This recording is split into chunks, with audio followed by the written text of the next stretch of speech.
Senate इंतखाबात कागजात नामजदगी जमा कराने के वक्त में तौसी। तफसीलात के मुताबिक सेनेट की नशिस्तों के लिए कागजात नामजदगी हासिल करने का सिलसिला जारी है।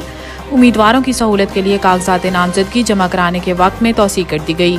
तर्जुमान इलेक्शन कमीशन कागजात नामजदगी अब शाम 6 बजे तक जमा कराए जा सकते हैं। सेनेट इलेक्शन के लिए कागजात नामजदगी फॉर्म इंग्लिश और उर्दू दोनों ज़बानों में मौजूद है। 9 सफ़ात पर मुश्तमिल कागजात नामजदगी फॉर्म की कीमत 100 रुपये है। सेनेट की किसी भी कैटेगरी की नशिस्त के लिए 20,000 रुपये फ़ीस है।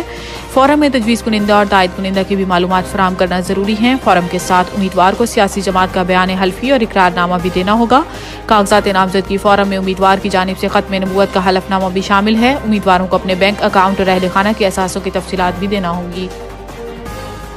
IMF को बिजली के टैरिफ में बर वक्त इजाफे की यकीन दहानी। बिजली मजीद महंगी होने का इम्कान। ज़राए के मुताबिक हुकूमत ने IMF को बिजली के टैरिफ में बर वक्त इजाफे की यकीन दहानी करा दी है, जिससे बिजली की कीमतों में 1 जुलाई से मजीद इजाफे का इम्कान है। वजारत खजाना के ज़राए का बताना है कि कॉस्ट रिकवरी के लिए माहाना, समाही और सालाना एडजस्टमेंट की जाएगी। टैक्स रेवेन्यू बढ़ाने के लिए मईशत को बतदरीज दस्तावेजी शक्ल देने की भी यकीन दहानी कराई गई है।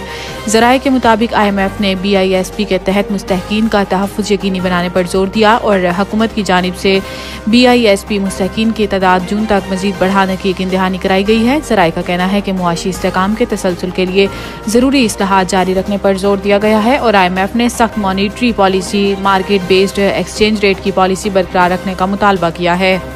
गंडापुर मुद्दत पूरी नहीं कर सकेंगे, रमज़ान के बाद इनके लिए परेशानियां हैं। कराची में मीडिया से गुफ्तगू करते हुए फैसल वावेदा का कहना था कि MNA वफाकी वजीर और सेनेटर रहा हूँ, सेनेटरशिप के लिए कागजात जमा कराए हैं, हार जीत तो अल्लाह के हाथ में है। वज़ीर आला खैबर पख्तूनख्वा अली अमीन गंडापुर से मुतल्लिक सवाल पर साबिक वफाकी वजीर का कहना था कि अली अमीन गंडापुर अपनी मुद्दत पूरी नहीं कर पाएंगे, रमज़ान के बाद इनके लिए परेशानियां शुरू होंगी। इनका कहना था कि 9 मई के वाक़यात के हवाले से आइनी तरमीम या आर्मी एक्ट में जिस चीज़ की ज़रूरत है वो होनी चाहिए और वो होगी। 9 मई के वाक़यात में मुलविस किसी भी शख्स के लिए रियायत नहीं। बानी PTI से मुतल्लिक सवाल पर फैसल वावेदा का कहना था कि मौजूदा सूरत हाल में बानी PTI चांद पर हुकूमत बनाए तो बेहतर है। बानी PTI को मैंने समझाया लेकिन इनको समझ नहीं आया, इन्हें अब भी समझ नहीं आ रहा। अगर वो मेरी बात समझ जाते तो आज सूरत हाल ना होती। अब भी इनके लिए मशवरा है कि मौला जट की सियासत छोड़ें और कोई जमहूरी रास्ता निकालें, भंवर से निकालें, अपने आप को भी और पाकिस्तान को भी, इदारों को भी और कौम को भी। स्टेट बैंक ने प्लास्टिक के नोटों की खबरों पर वजाहत जारी कर दी।